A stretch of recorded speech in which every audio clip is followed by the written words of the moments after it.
casserole. Welcome in. You're listening to an Imperfect Leader, the Superintendents and Leadership Podcast. Hello, Jamie. Hey, Peter. How are you doing today? I'm doing okay. Yeah, no, I really am doing okay. I am kind of curious. You are now, you've kind of settled like throughout the last season and into this season. You were kind of remote living. You were a nomad. I mean, you had homes, but you were all over the place. And now you are fully suburban. We are. We've landed. It's something this is Leo's in full. We have gone full suburbia. Like he is full friends with 5 or 6 other boys in the neighborhood, and they just all get together every afternoon and ride around on their bikes. And it's awesome. gotten to the point where He comes home, drops everything, and runs out. we have to kind of calm him down take a minute. Now, okay, go ahead. And they're so wild, all of these 6-year-old and 7-year-old boys, that I'm like, no, get the out of my house. No, you can't be in the house. I never let them in. I never let them in. I used to be totally fine, but it's so beyond me now that I'm like, no, it's a beautiful day. Go out. I'm like, I gotta sweep up all that mutton mess. And then they're like, we want to play this. I'm like, I don't care what you want to play. You're not playing that. And they're like, we want a snack. I was like, I have carrots. Do you want carrots? I'm like, no. That's what I got. Those are the offerings. You don't want a snack. You want the Halloween candy. I'm not getting you that. That's right. But I'm hungry. Yeah, I got carrots. Yeah, here's carrots. I'll stretch. Here's grapes. So I'm my grandfather. Like I'm have these rules. I was thinking of whatever the neighbor was in Dennis the Menace. Yeah. Okay. What's his name? What was the neighbor's name in Dennis the Menace? Mr. Wilson. Wilson. Jesus, good call. Gosh, that's ancient. That's ancient news. Does Dennis the Menace even have? Is that even a reference anymore? How about Marmaduke? Talk about it. I used to read the comics in the paper, and that was one of my least favorite. Marmaduke was always my least favorite. Terrible. Just a family circus too. Like, what? I don't get it. What's this? I know. And I wanted to like Hagar the Horrible, but no, couldn't get it. And then there was like the Prince Valiant, because I didn't read it like regularly, and I had no idea what was happening. That's the best. Oh, that's the best. And then I guess if you look at like, aren't they like all like crusade stories anyway? So it seemed like indoctrination of some sort. I don't know. No, I took Joaquin down the one I loved too, but was Boondocks and Calvin and Hobbes. Were those? Oh, sure. Boondocks. Amazing. Yeah. Calvin and Hobbes. Amazing. Yeah. And then I bought the books and we read them together and we still laugh. Yeah. We've got them upstairs. The boys argue about them, about whose room it stays in. That's so interesting. One of you doesn't even have a room. There's this whole strip with Calvin and Hobbes about being cool. Hobbes shows up and goes, they're like, Calvin's, oh, I'm being cool. That's what I'm doing. And Hobbes goes, so I want to be cool. He's like, can't just be cool. You have to work on it. And so Hobbes goes away and he comes back. He goes, I'm going to be cool. And he goes, wait, I'm wearing these Mickey Mouse pants. And he said, look at these big yellow buttons. I'm so cool. Hell, if those aren't cool, that's not cool at all. No, you need to be this. And then, so Hobbes disappears. He comes back. I'm cool now. And he's got this sombrero this size. Look at the size of my hat. Everything about it brings me so much joy that coolness is defined by the person. Like the hat is a massive. Amazing. I'm trying to figure out a way to connect that to our guest, Darren Kennedy, but there's no way. I don't know. How can you do it? I can fully connect it. Okay. I don't get fully connected because it's one of the things. So this concept of what brings you joy, the decision that there's somewhere, I really do want to dig into this. So I'm kind of giving away a little bit here. This is on the front end if we're talking about this in the beginning, that this conversation he had with his ELA teachers about the content, about the curriculum and changing the books to match the challenges that the kids had, as opposed to teaching the books that brought the teachers joy. The teachers love these books. I understand that feeling. God, there were so many when I taught ELA that I was like, oh, this is the one. The House on Mango Street was my jam. I still love that book. I love her writing. But that was because I loved it, not because there was no clear thing that the kids were struggling with that book specifically helped them with. I didn't think that way at all. And I loved when he talked about that. If I'm telling the audience, listen for this section, it is one of the best examples of thinking about content as it relates to improvement of learning. It's not just, let's read a book together. I love it. That's a great way to introduce our guest today, Darren Kennedy. You're listening to an Imperfect Leader, the Superintendents and Leadership Podcast. I'm Peter Stiepelman. And I'm Jamie Amansan. We'll see you on the other side.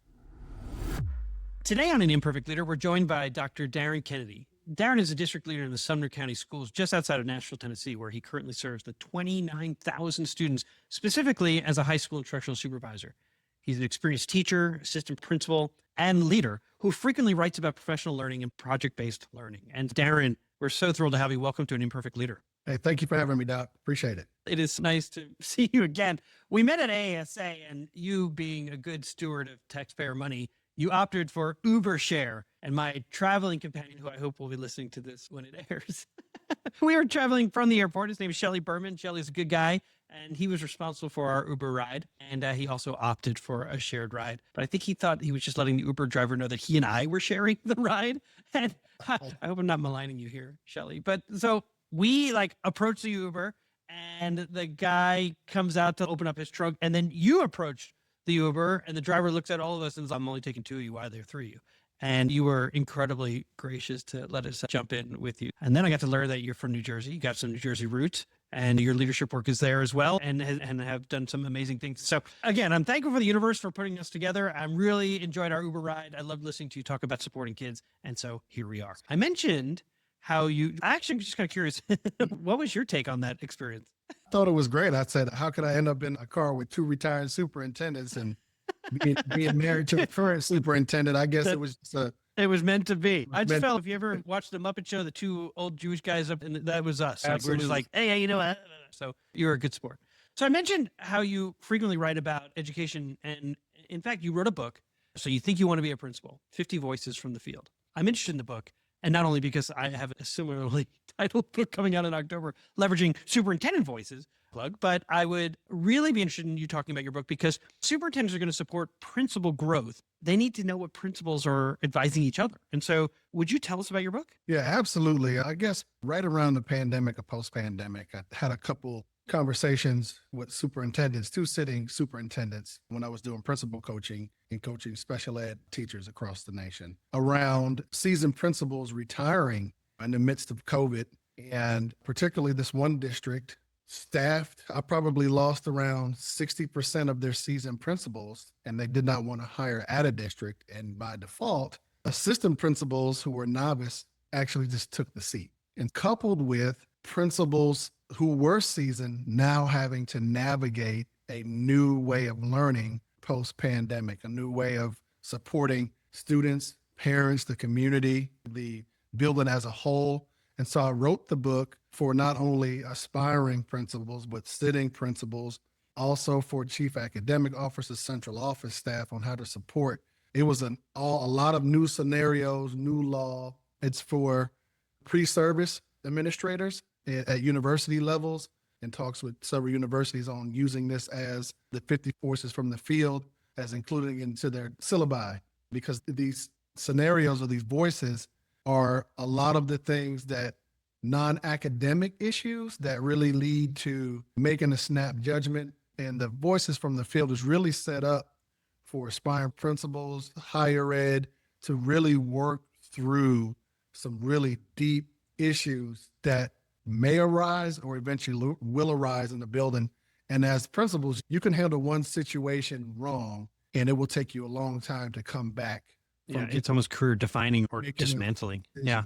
I wonder if, so in the first book I wrote called An Imperfect Leader, I talk through, as a superintendent, you have a responsibility to bring a set of values to your district. And I interpreted that to be, I set the values.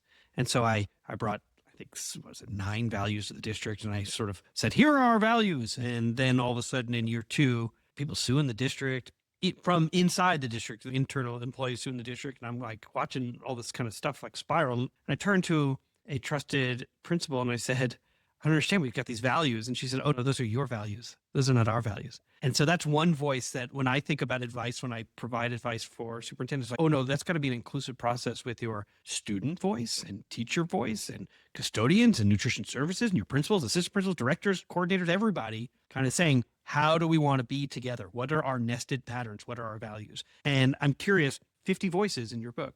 What's one voice that you find yourself repeatedly reminding people this is important to acknowledge? I'll stick with the values piece because I just had this conversation just this week with an administrative team around values. and walk them through a process, especially when you're a new principal or principal going to a new building, retooling the culture, looking at the vision and the mission statement.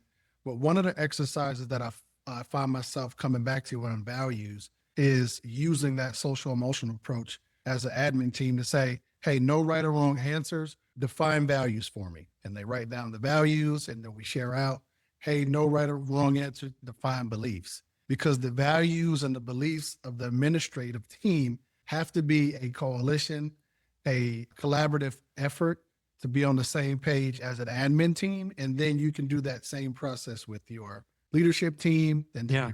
They've got to be aligned. And it's remarkable when you see that when they're not, in terms of Absolutely. things like I've seen a fundamental divide between decentralized and centralized. We need to let the schools make their own decisions and do their thing, and we're here to support them. Whereas centralized say we need to be able to tell the schools what they need to do and then hold them accountable. Those are very different beliefs. And if you've got the same team making decisions for the whole district, and I don't know if you've ever seen the iceberg model, but it's like what above water, right, on an iceberg represent the actions that you see being taken.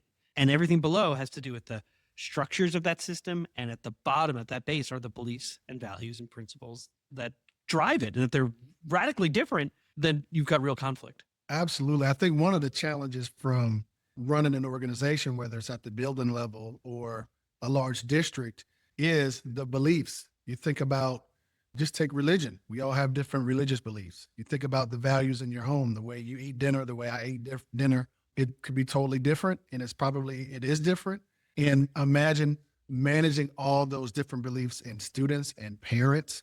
And so come in with one clear vision and purpose and a why around why we do the things, I think is this where I keep going back to the values, the beliefs, the mission, and the vision. I think that's one thing I just constantly come back. I love it. And we can find that in the book. Yeah.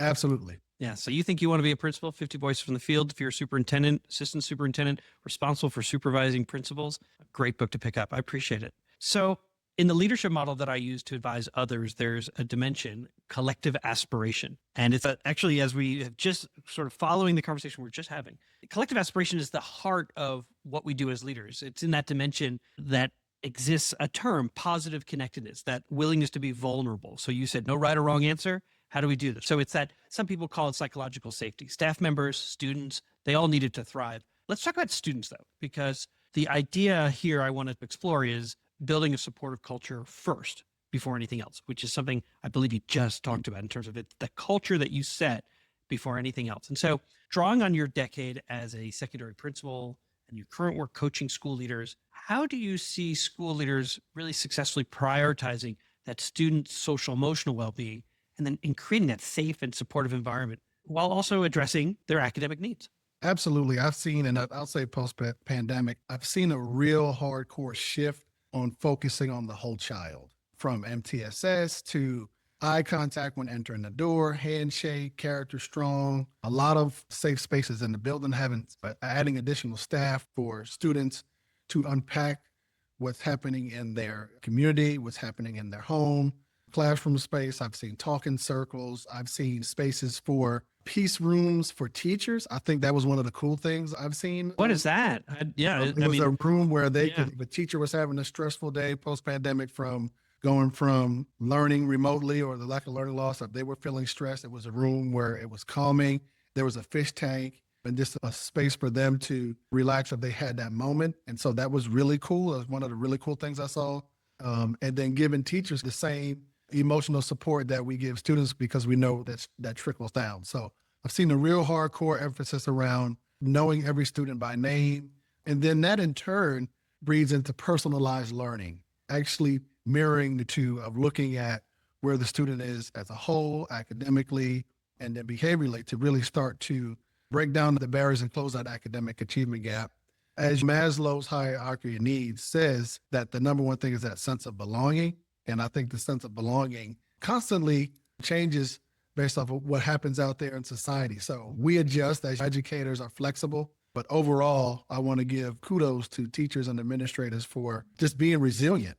I want to follow up on, so safe spaces seems interesting, or these safe rooms for teachers. I imagine some never want to leave because it's like a really quiet spot.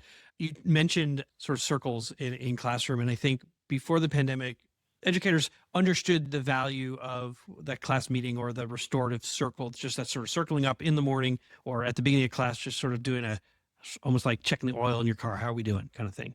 I think they now see it as even more essential if, in fact, the environment has been radically disturbed, that you can't do a real sort of conference and see where people have been harmed and how to restore if they haven't actually built relationships with each other.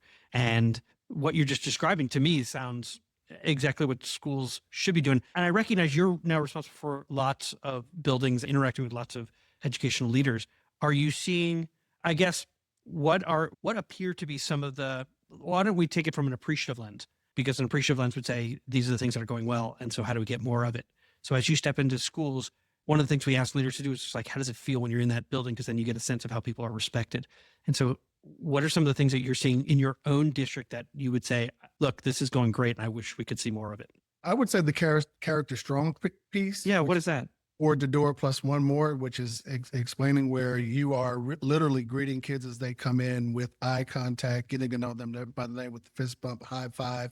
That goes a long way, pre-K-12, actually getting that know the notice on the first day. These are some of the things that, we try to get teachers to do on a normal basis. That for the door plus one more is a really good, solid, character strong piece that we believe in. And I watch it work.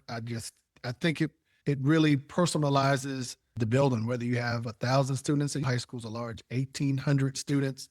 I have watched the beauty of students that permeate down to students of they drop a book, students are picking it up. I mean, class in high school, class change could seem chaotic. It's not chaotic. I mean, it's really a good community of we support each other. We're one beat, one sound. And so I really see that piece of the teachers building that relationship, getting to know their students, really translating into the student culture. Yeah. And you see trickling down, I mentioned it also trickles up in terms of administrators providing that same sort of like energy and enthusiasm for the teachers who they serve. And then hopefully central office, when they are present and able to be in buildings, are doing the valuable work of blessing the good work that they see in a school, because, it's hard work being a principal and you want the recognition. It doesn't have to be huge public recognition, but just knowing that your effort is seen, recognized, appreciated, and valued. Yeah. Roland Barthes says I love Roland Barthes. Go. The relationship between the adults in the building has a direct relationship among the students in the building. And I'm a firm believer in that. I love that. The Roland Barthes I always run with is, because I am sometimes a type A individual, I know that will shock some who listen, that he would say, settle on excellence. You do not be so infatuated with perfection. And it just, to me, it was such a good reminder, like, stop perseverating over everything's got to be perfect. It's okay. Like, excellence is exactly fine. It's exactly what you want to be pursuing. Absolutely. So yeah, I mean, it's and like an MTSS model, like we get so nuts sometimes when we're like, but yeah, you're always going to have kids in tier 3 that are just going to need that support. Yes, sir. And there are days where I'm in tier 3. So there you go. I want to ask you a question I ask every guest who comes on the show. How does the term an imperfect leader resonate for you? I think we are all imperfect. I think I had the beauty of leaving brick and mortar for 5 years and reflecting on my own practices as an assistant principal, central office administrator, et cetera. I think I've had the beauty of stepping away and be able to reflect. I couldn't imagine a principal stepping away from 5 years now and coming back. When you're in it, you're in it. And one of the things that I always try to preach is that we are reflective practitioners.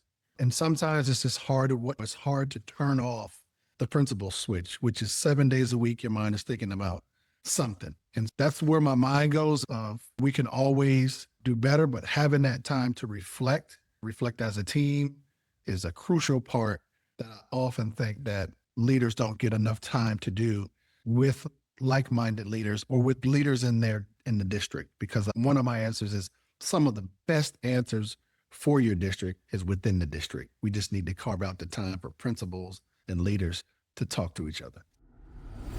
This is Greg Meyer, Jamie's partner at APC Leadership Collaborative. Superintendents know that school principals are the single biggest lever that any school district has for improving student joy and success. Unfortunately, there's very little professional development for the specific things that a principal has to do to improve their school. At APC Leadership Collaborative, we specialize in coaching principals to take on audacious goals, build their leadership skills, and make big improvements in their school. If that inspires you, let's connect and talk about how we can collaborate.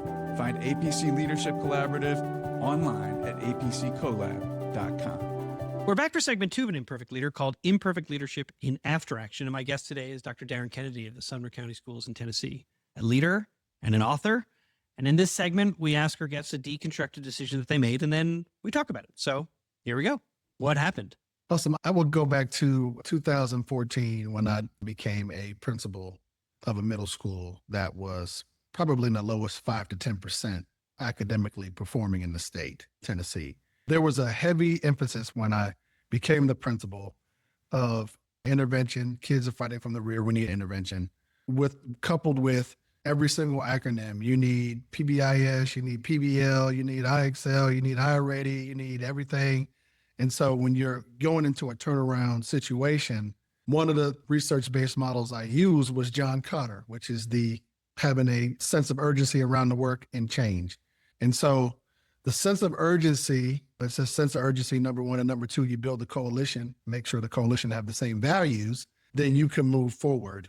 And one of the things where we decided on was the intervention piece. We called it whatever time. In that time, we really focused on student weaknesses with teacher strengths. And we purchased everything out the wazoo to close this achievement gap. And we moved the needle just a little bit.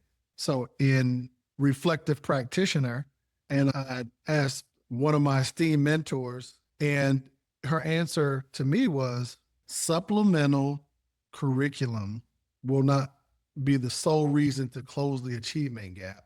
Focusing on tier 1 instruction is where you probably need to spend your time. So the aha moment with the sense of urgency reflecting back is really making sure that the teachers were implementing the curriculum with fidelity in tier 1.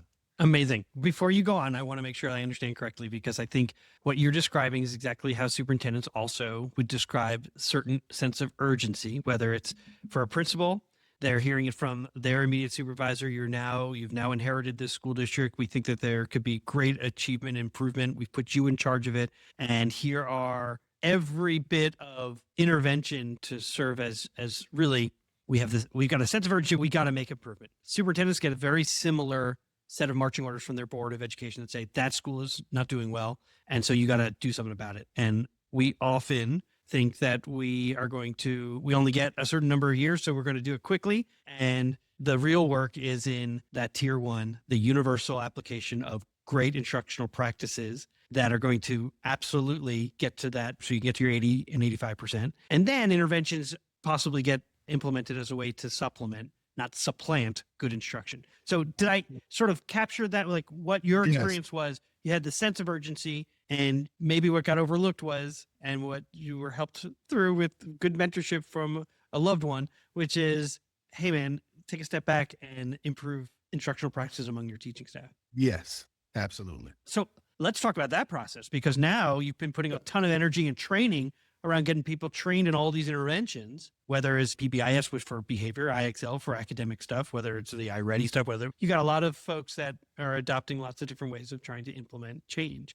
So now you had to go to your staff and say, we got this, we may have overlooked something here. How did that go? I did a lot of work with my leadership team, and I always say your building leadership team serves as two purposes, which is a thermometer and a thermostat. And I always say the difference there is a thermometer reads the temperature and a thermostat changes the temperature. And so getting that temperature gauge from my building leadership team on intervention, whatever its focus time, and then now switching to an instructional round model where we're going to a problem of practice and backwards mapping design. And what we did was, of course, to build that coalition and that the values and the collective aspiration. I might have misquoted you there, but that aspiration was, well, we've dealt with so many changes in the past, and turnaround schools often have leaders that change. But we did it through a book study of The Art and Science of Teaching by Marzano. And so we started with the why behind the work, to not just say, hey, we need to really focus on tier 1 instruction, but here is a research-based model. Each grade level or each grade level and content were responsible for taking a chapter and then presenting it out at a faculty meeting, which I wholeheartedly believe that faculty meetings are PLC meetings. They are PD versus lesson plans on time, posted duty. I can do that through an email, changing that narrative and changing that time for us to have a PD time, really level set of the why behind. We needed to really focus on tier one instruction with the research. And then we really got into best practices. I do, you do, we do, those type of things. That was another book that I use. And I'm an avid reader, High Impact by Jim Knight, High Impact Instruction. It really tells you and breaks down why do you do the I do, you do, we do. Right. It sounds like what you did, you took a step back and said, look, any of these sort of turnaround schools, we're told that we should implement reforms. And reforms are one size fits all, high pressure situation. It's coaching for compliance. It's that kind of stuff. And really, it sounds like you and your leadership team and then the entire faculty, and again, for superintendents, I think it's very similar, is that you move towards a transformational model, which is, hey, look, we're going to do peer coaching, the rounds. That's peer coaching. That's giving someone who's an expert in a particular area can provide the most meaningful feedback as opposed to just having one individual, the principal or the superintendent, walking through and giving feedback. And so it's that kind of stuff. Yep, absolutely. And a coach is really effective. I mean, everybody deserves a coach. Everybody needs a coach. And so, totally. Why is it that athletes and musicians get them, but then all of a sudden teachers, what? And then these cycles of inquiry. So instead of waiting to the end of the year to see that you didn't make the improvement you hoped to make, it's these regular cycles of what's going well. How do we get more of it? So it sounds like you really made a shift. How long did that take in terms of, so one school took me 3 years to that's actually still fast. To get back to reward status, which is the highest status in the state of Tennessee. It took 3 years. And the base of the problem was we were lecturing too long to middle school students. Sage on the stage. So we did Sage on the stage. So we went to a pretty format. We let teachers have autonomy, but we said, hey, when we walk in, we want kids to be greeted. We want a bell ringer.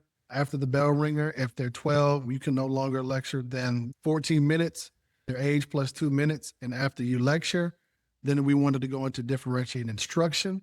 After differentiated instruction, you as the teacher make yourself as one of the rotating stations. Of course, we're working with the same standard, but it might be 2-digit multiplication in 2 minutes time. But over here, you might have 2-digit multiplication word problems that you have to unpack. You're still working on the same standard, just different activities. And then after that, we want to close down with a check for understanding with an exit ticket. And we want to make sure that we give them feedback before they leave and come back tomorrow. So a real protocol with, in terms of what you're teaching and how there's some freedom of, because if you read the Marzano book around, you want to make sure you're being consistent also with the beliefs in the text there. Correct. Absolutely. Yeah. It's hard. One of the things that I had to reflect, they say, what was the hardest thing you ever done as a principal? And I was like, the turnaround work was hard, but it has recently changed to change a fixed adult mindset is one of the hardest things that I've ever had to do especially when the building has been successful to change a fixed. Oh man. Yeah.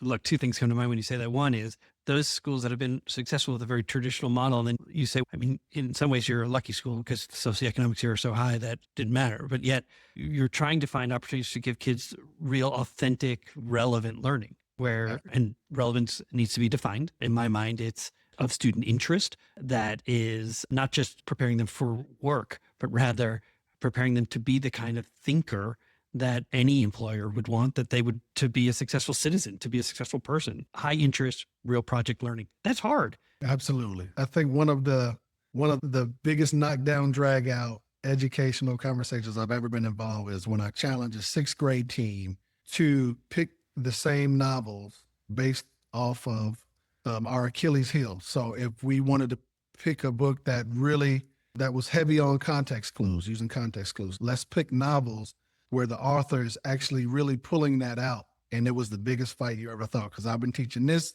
novel for years. I've been teaching this novel for years. I've been teaching, and as GLL teachers are lovers of the language and lovers of the book. But when they were able to agree that the novels that they needed to pick really need to speak to the Achilles heel of the students, that was an aha moment. And that time we had the highest ELA scores in that grade level for the state. So that was powerful. I bet that was a knockdown, drag out fight.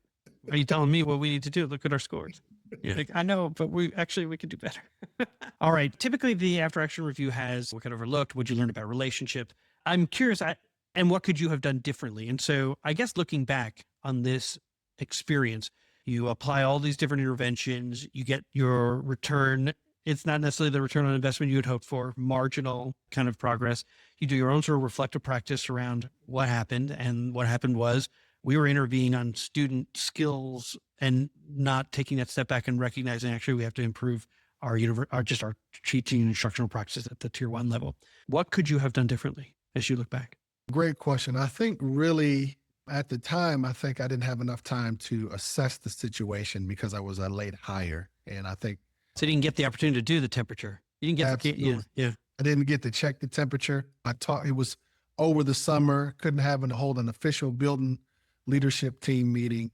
And I think the focus was just on closing that. It was a skills-based conversation. Our kids are coming in 2 or 3 grade levels behind. It was the skills. I think what I could have done differently is maybe assess the teachers, that tier 1 instruction before moving heavy into intervention, right? Get solid of like, where are the teacher strengths in the building?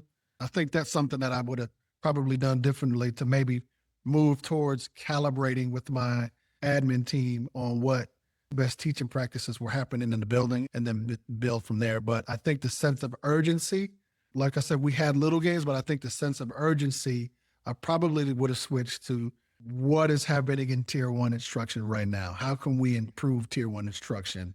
And then secondly, how can we fill those gaps first in tier 1 instruction with differentiated instruction, but we're still needing that time to work on targeted interventions in that time. So That's really good advice. That's really good advice. There's an organization called the Water Center for Systems Thinking, and they have a set of cards. They're fantastic. The habits of systems thinking cards. And one of them is the avoid the impulse to make a quick decision. And I think you described at the beginning of our conversation around the number of assistant principals who all of a sudden find themselves principals, right? And now they're named interim or acting or full principal. And they want to make a good impression for those who have just decided that they have the responsibility to lead a district or lead their school. And they make a quick decision around, all right, we got to turn this around quickly. And those who have now had some years to think about this and they see the value of getting a beat on the system or checking the temperature of their building, harvesting the collective wisdom of those who've been doing this work, and then making really collaborative decisions, shared leadership decisions around where to make improvements. And then you apply the interventions as appropriate. I think it's so wise. Thank you for sharing that. absolutely. Absolutely. So lastly, we'll return to the book because our last question is, what advice would you give to an aspiring leader? And I know you are married to a superintendent. You have done central office work. You've done building level work. And I'm curious what advice you would give to an aspiring leader thinking about the 50 voices that are part of So You Think You Want to Be a Principal. Yeah, I think one of the things I think about is connecting with the right mentor. If you're serious about becoming an aspiring administrator, connecting with the right mentor, working through what the job is, what the job is not, focusing on transformational change, not transactional. A lot of the things that appear, as you see administrators do, they can appear transactional, but focusing on transformational work. Probably a long list of things that I can just spell out, but I think really finding that mentor, the 50 voices from the field will really give you a true hard snapshot of some things that you will deal with. I think there is a perception. We focus really hard on the instructional leader piece. And I know you remember that. We need instructional leaders. We need instructional leaders. We also need leaders who can lead the human side of running an organization, because at the end of the day, you're working with humans. So we think about that great instructional leader, that level 5 teacher that's been a level 5, and then they think they want to get into administration, but then they don't know how to effectively communicate with adults or how to move adults. And I think really learning the human side of the work will be the longevity on top of being an instructional leader. But reflecting on that piece for aspiring leaders is really knowing situational leadership. Leadership is lonely. And if you read the book, you'll see them things. You'll see some of the things that the questions that are asked, like you don't have to make a snap decision. You should really gather all of the facts before making a hardcore decision. Know the policies, know the laws, know that you can phone a friend. You have a support system. Rely on that mentor that you just described. Rely on that mentor. Yeah, that's good. That's good. To give you some real core hard feedback on what it is and what it is not to lead a building. But a lot of the stuff, I see a lot of aspiring leaders not knowing what the non-academic comes. It's the football games, the basketball games, the parent interactions, dealing with social media. It's all of the things that I would say that come along with the job that you don't anticipate. Our guest today was Dr. Darren Kennedy of the Sumner County Schools in Tennessee. And right at the end there, you really summarized for me how I have seen you, which is content expert and a human-centered leader. So thank you for reminding us about the importance and how essential it is to be human-centered. Everything else will thrive after that. Thanks so much for giving us your time. I really appreciate it. Thank you, Doctor. I appreciate it. We are back. Darren Kennedy. All right. That was great. Let's see. I have two sort of areas that I want to talk about, if you're okay with me guiding it today. Is that all right? Please. So, Dr. Kennedy, you guys, there's something that you both opened and closed with that I think is related. And obviously, this is coming up for me because I am this, but you need a coach. I thought when you asked, why do musicians and athletes have it, but not teaching, was profound. I was like, exactly. Yeah. The coaching aspect, both he talks about it from the position of a mentor, like making sure you have the right mentor to guide you through the job. And the reason being at the very front, you guys talk about that toward the end of the podcast, but in the beginning of the podcast, he's talking about his book and how the book can help principals handle a situation better. Because he says, if you handle one situation wrong, it will take you a long time to come back from it. And you said it's almost career defining or dismantling. And it had me thinking about a backup quarterback in the NFL as an example.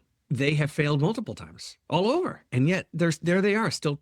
I mean, not that they're not working hard and not trying to get better. In fact, you know what they have? A coach to get better. But they failed a lot and they keep coming back and having a job to do. And that's not all, obviously, but with a principal, you fail, like even with a superintendent, you fail once, it's over.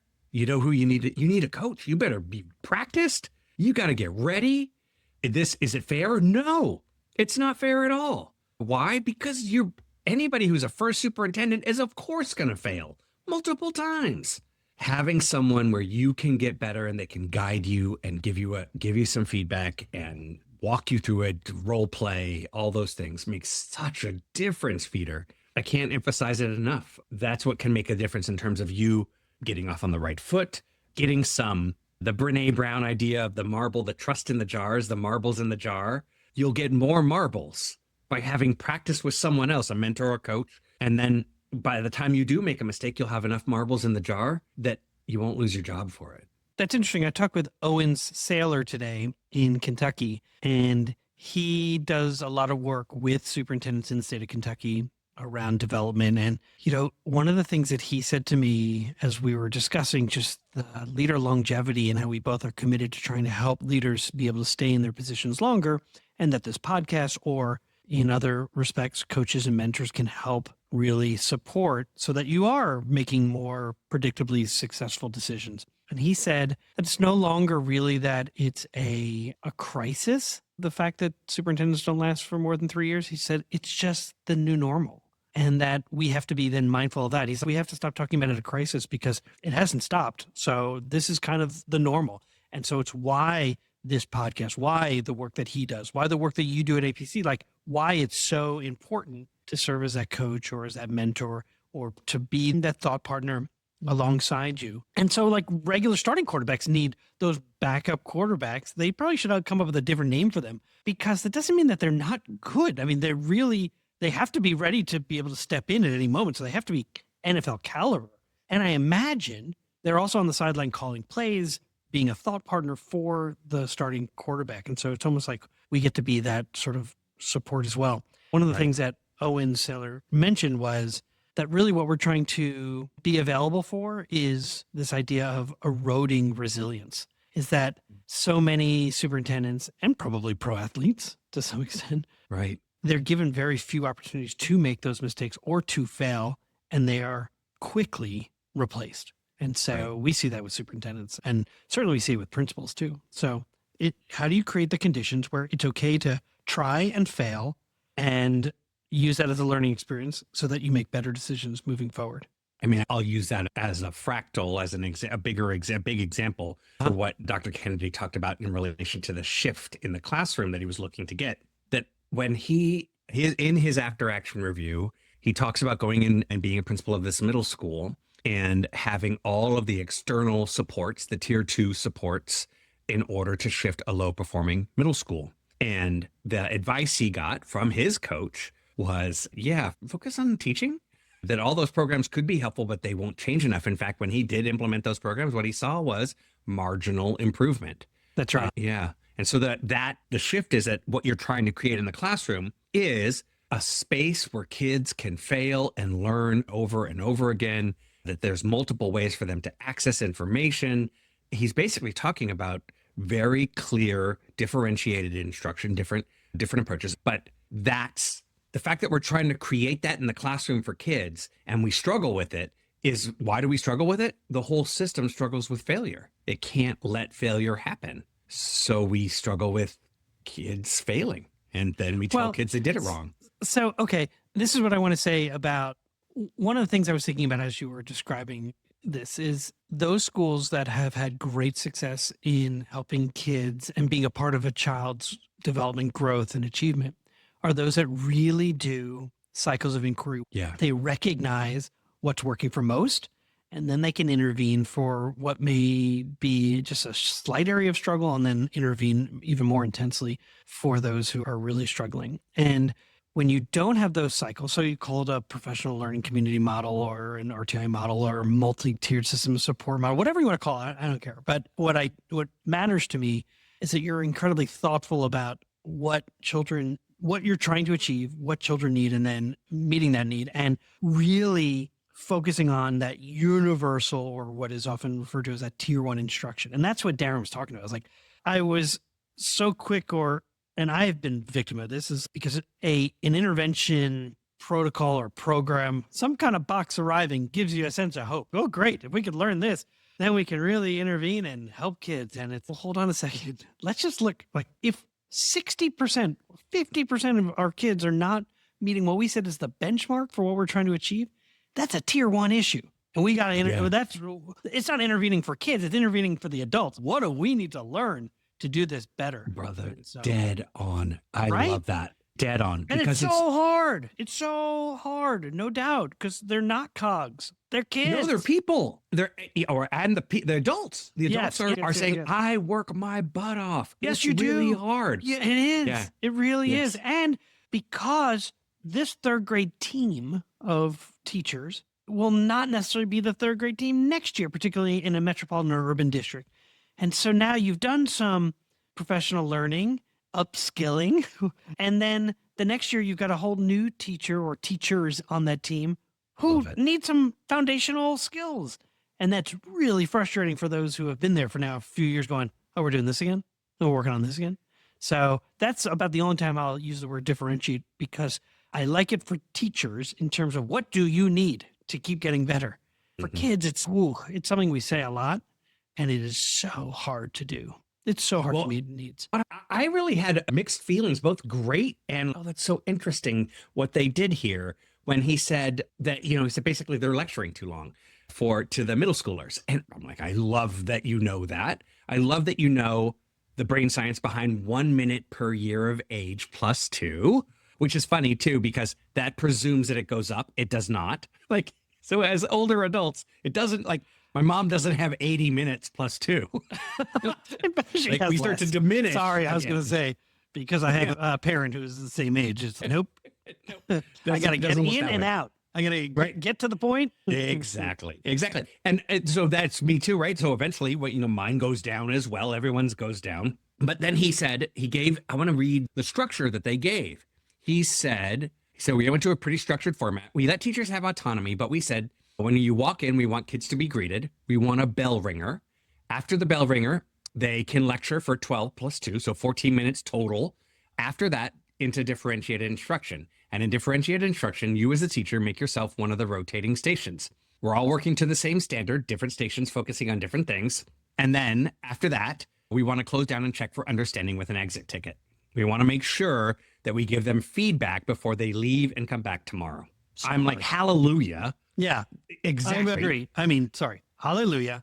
And that's so hard. Yes, because it's also, that's very rigid. You gave them a structure that they have to follow. The thing is, someone told me this about the literacy programs to fidelity. If you have no common literacy program and everyone's teaching something different that isn't necessarily research-based as it relates to literacy, that's why you go hard or tight around fidelity, and so you go tight in order to get people understanding why lecture for 12 minutes, no more. Why differentiated instruction, the differentiated tables, and you being one of them. Oh my gosh, you're really talking about so many things that have plagued us over the years. I mean, I just think of, and why you say we're going to be tight right now, like this whole loose tight thing, we're going to be tight on this, and then we'll have a gradual release. We'll get there. I actually had a really nice conversation with Ellen Dorr. She's the Chief of Technology and Strategic Initiatives in the Renton School District. We met for coffee yesterday, and Renton is just outside near you, right? Seattle, exactly. Yeah.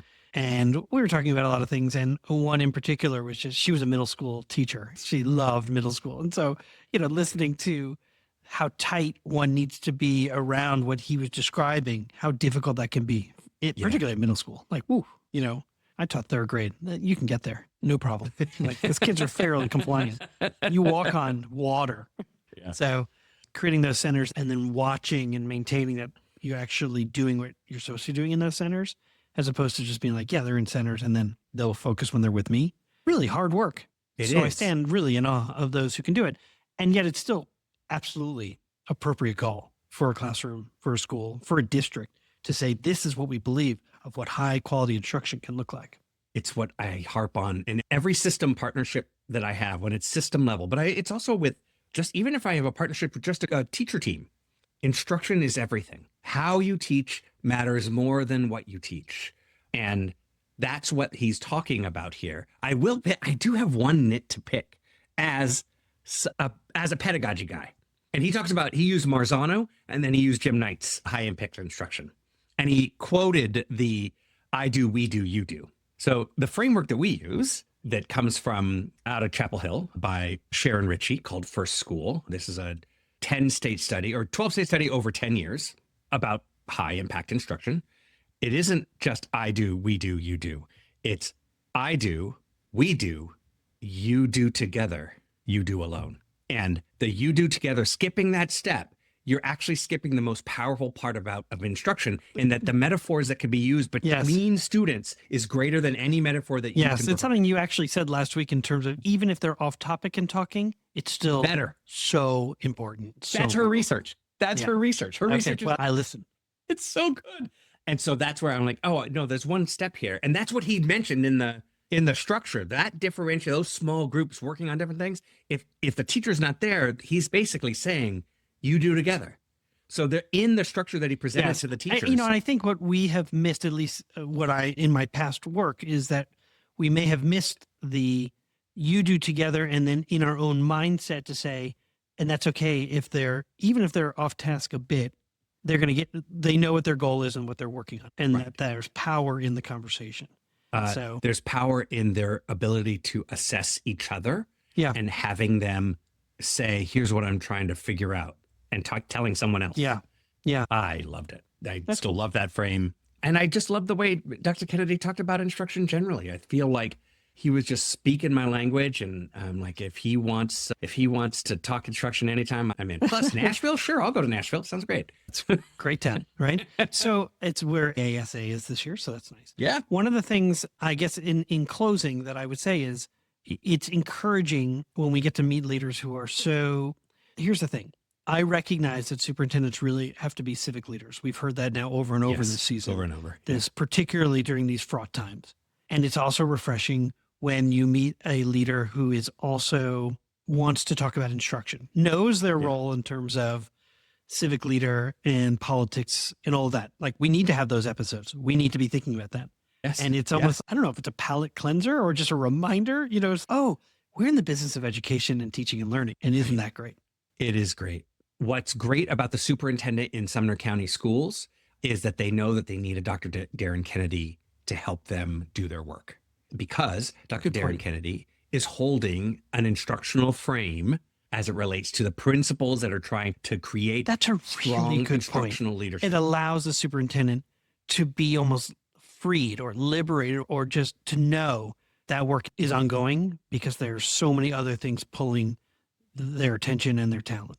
One of the things that I got to have a meeting with Dr. Rachel White at a UT out of Texas. And she said she teaches a course on finance for superintendents and budgeting, basically, and how budgeting works. And I said, what's the biggest aha of any new people becoming superintendents once they take the finance course? And she said that they need to hire a CFO. I was like, oh my gosh, that's my entire If you strategy. had asked me, I would have said that they don't realize that 85% of their budget is people. That's interesting. I still think, I love the fact that her aha But that they is realize that having people that can Yeah. do a thing that you don't know Right. how to do right. is helpful. Yes, I love that. Right. That's funny. And she has a pretty interesting perspective also because she was a school board member. So, Yeah. she's got, and so in school boards, if they're doing their jobs well, one of their big pieces is approving a budget. And so they're going to ask you tough questions, and they should, about how does this expense or this expenditure or this decision to try to raise revenue, how is it going to support student learning experiences and all those kinds of things. And we're full circle as we end this thing when you guys starting the whole podcast with sharing an Uber in order to not waste tax dollars. Taxpayer I love money. it. Be a good steward. That's right. All right, Jamie, this has been fun. I will see you next week. Everybody, you've been listening to An Imperfect Leader, the Superintendents and Leadership Podcast. Please don't forget to give us 5 stars. We really appreciate our friend in Kansas who just gave us one this past week. So thank you. We have to, as we say, 5 stars. You can say anything. 5 stars though, please. See you next week. Bye. Podcast rule. Welcome in.